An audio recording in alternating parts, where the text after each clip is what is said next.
Long Island author Kerriann Brosky says she's always felt a strong spiritual connection to the sea.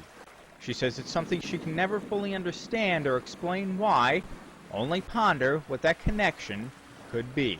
Since I was a little girl, I always loved the water. Family vacations out in Montauk Point and always at the beach, and I do the same thing with my own family.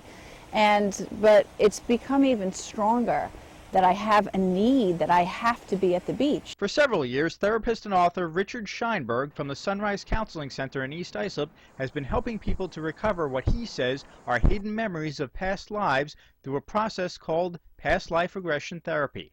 Scheinberg also wrote the book Seeking Soulmates, Spirit Guides, and Past Lives. The idea of reincarnation it's always been a thought. You know, I think most people in this country think that that's true, that we do come around more than once. However, you know, philosophically it's one thing, but to actually believe that you can recall past life memories is pretty amazing. And I was a healthy skeptic. I was, I would hear about it, but there was this one person, Brian Weiss. He's probably the most famous guy on this topic. I heard him speak, and I said, "Wow, this guy's got something here." I was like, "Wow, this is like goes far beyond therapy. This can be used in conjunction with the therapy I'm already doing. It's a way to tie spirituality into therapy, which is very rare, unfortunately." Kerriann is no stranger to spiritual issues. She wrote the Ghosts of Long Island book series and decided to undergo a past life regression session after having Richard Scheinberg on as a guest on her weekly blog talk radio program, The Kerriann and Joe Show Spirit Connection, which she co-hosts with Joe Giaquinto. And it's been really a spiritual journey for me of not only things that I'm discovering about Long Island's history and spirits and ghosts and that sort of thing, but it's also a very spiritual book. And so I've learned things about myself and about the afterlife in the process. So for me, I consider myself to be a religious person and a spiritual person. So this was sort of a next step. I've always wanted to try it, and now the fact that I happen to know Richard Scheinberg, he is an author in the Long Island Authors Group, where I'm the president, and his book is absolutely wonderful. And I think that that's part of the key, too, because you want someone that you know and that you can trust and everything, and he has a wonderful reputation.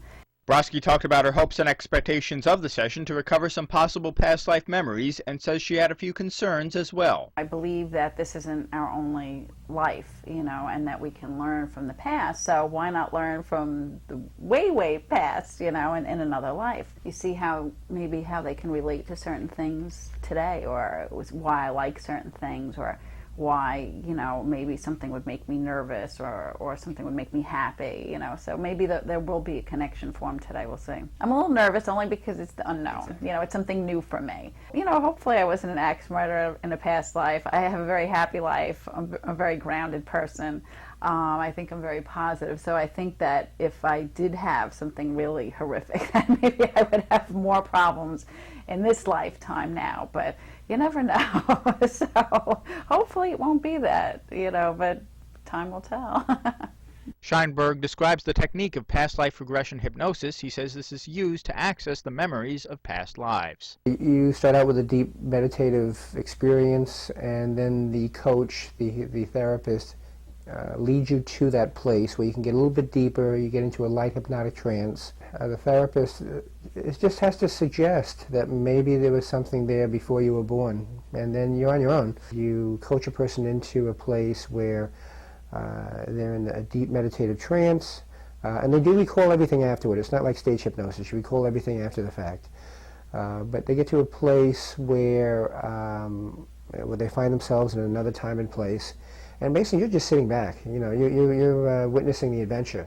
During the session, Brosky reported seeing and experiencing visions of a past life in Tibet in the year 1600. What does your wife like to call you? How does she call you? What is your name? I keep hearing like Chiba. Chiba. I feel like there's a mountain or something to my left. I don't know why, but I just sense that. It's like calm water. I can hear it lapping. It smells like salt. It smells like salt. But yet it doesn't feel like it's the beach. It's like rocky, kind of sandy, but it's not a big area. The house is open like a gazebo kind of thing. It's open on the sides. And you could hear the water. And I'm holding like a staff or something. Just walking, looking out over the water. It's peaceful. I feel like just contemplating something, but I don't know what. Look at your feet and tell me what's on your feet. Brown sandals, worn like a man's sandal. I keep getting like an image of a Tibetan robe.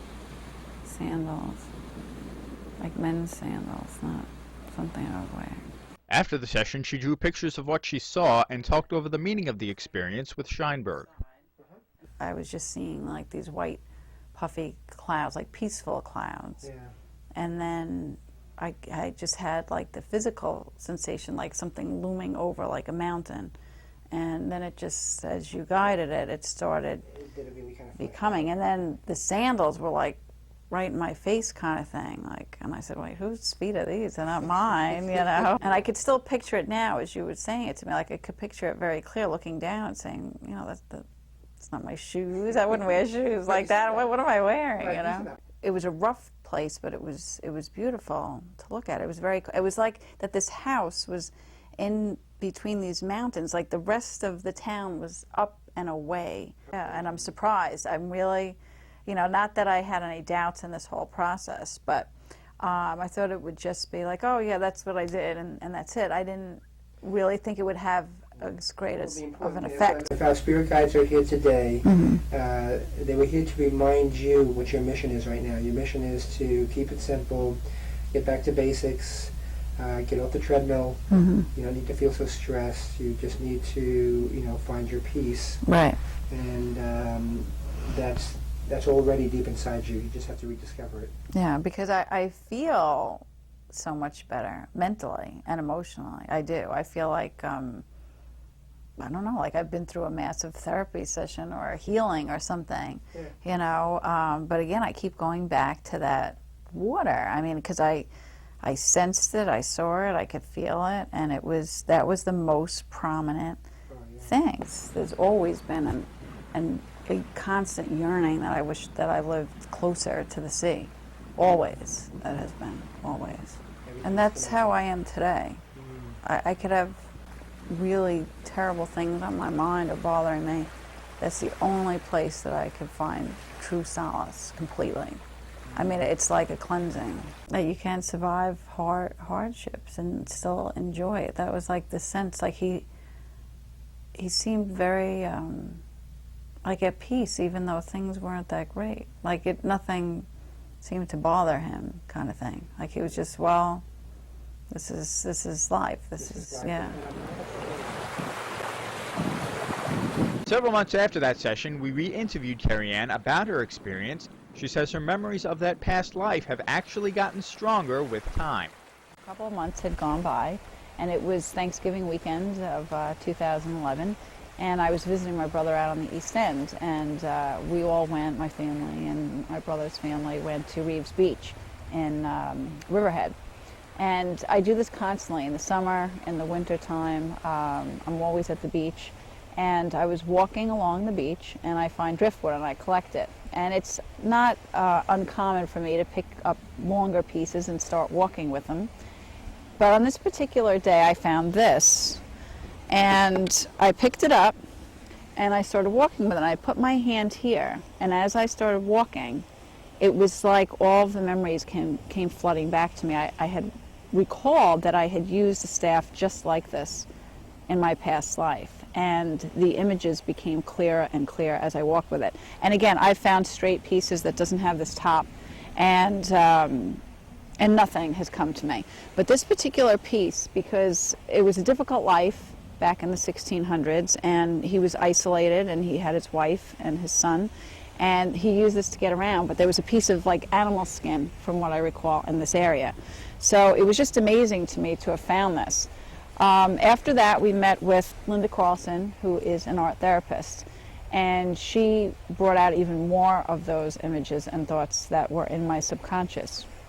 She had pieces of paper with circles, and I made my own sketches, and everything was coming back more and more to me of what the area looked like, the terrain. I still at this point did not know where it was exactly in Tibet, but I vividly recalled what the water looked like, the mountains, the terrain behind me, that there was a palace way out in the distance above a hill, and I was sort of living in this valley, isolated from the rest of the world. And I couldn't believe how clear it came back. And then when Linda went home and did some research, she found out it was from the town of Lhasa.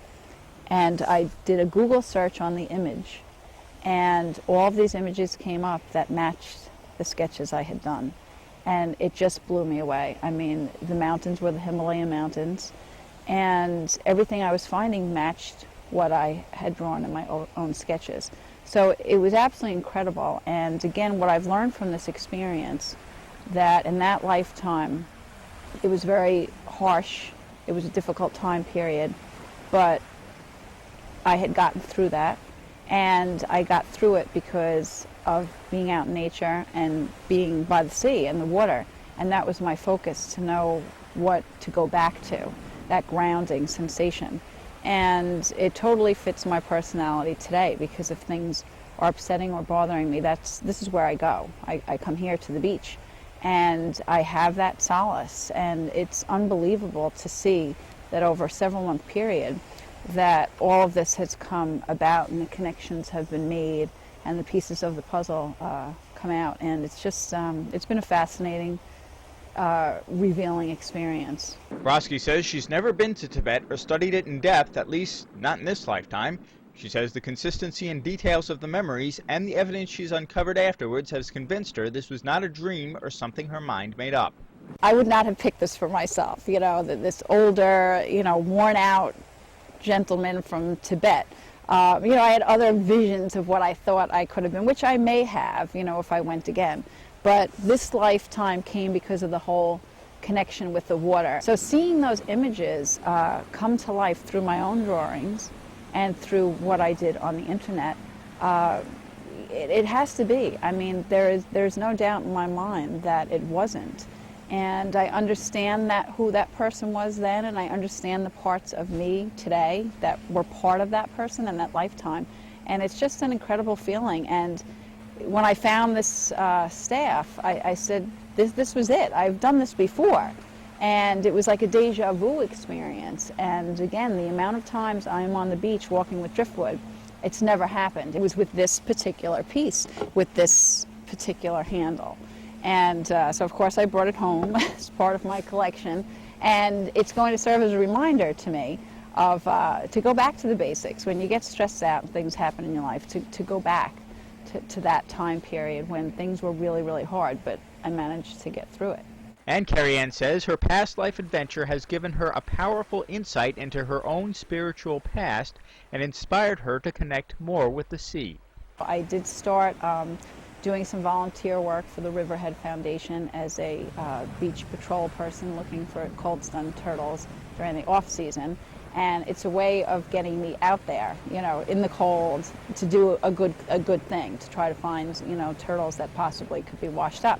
I said, well, the beach is always there. Just because it's the middle of January doesn't mean you can't go to the beach. So I do come down here, in the wintertime.